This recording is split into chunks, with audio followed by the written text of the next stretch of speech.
3, hit it!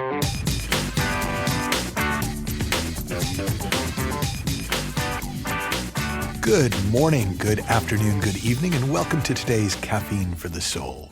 If you like the kinds of things we talk about each week on this podcast, check out michaelneill.org to find out about our upcoming programs, including Becoming Yourself with Dr. Robert Holden up at Findhorn in Scotland, and Infinite Potential, Infinite Possibilities small group coaching in London.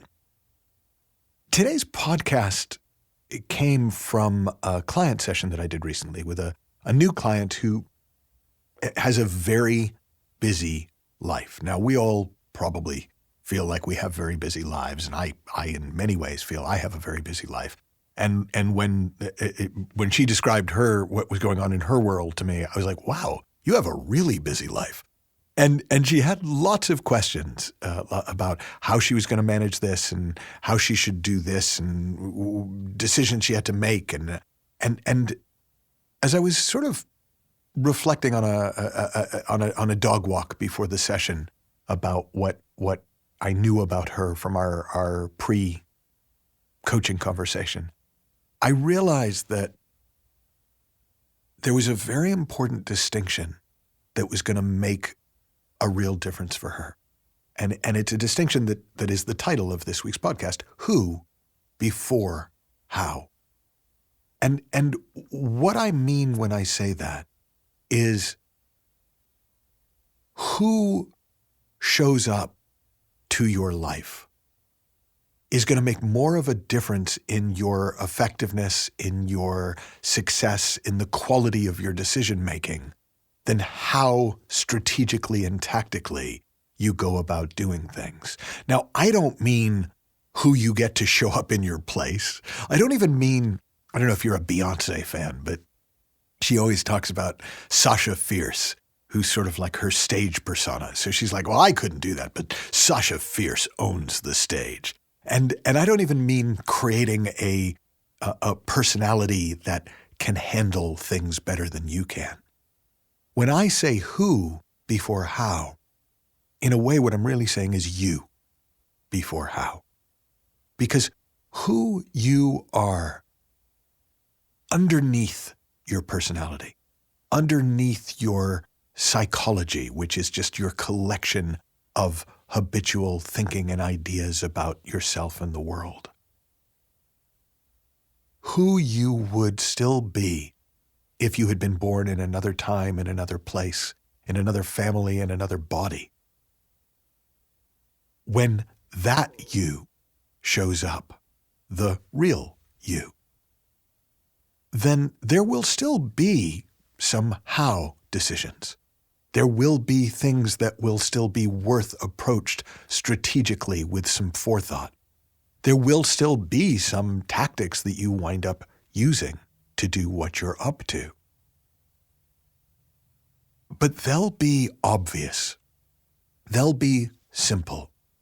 It won't be like a little lost puppy running around trying to figure out how to find its ball. Or I don't know if you've ever had a bird fly into your home or apartment and try to find the way out.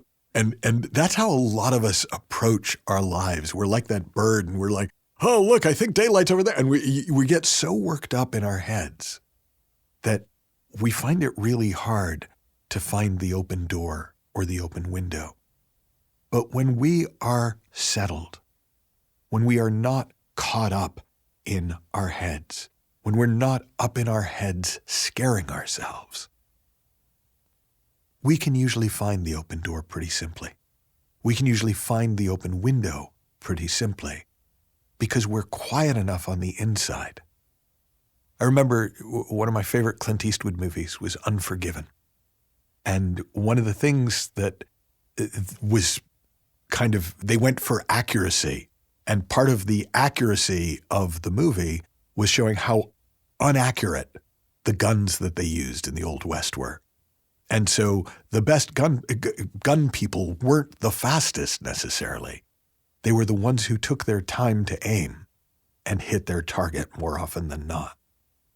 And so when you show up to your life, not the you think you should be, not the you that other people think you are, but you as you are. Warts and all, thoughts and all.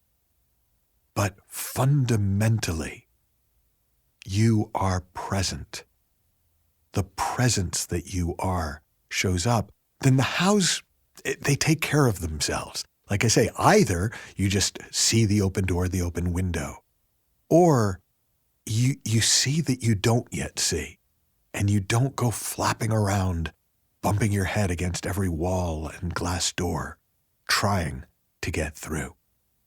And so I encourage you to play with this for yourself this week.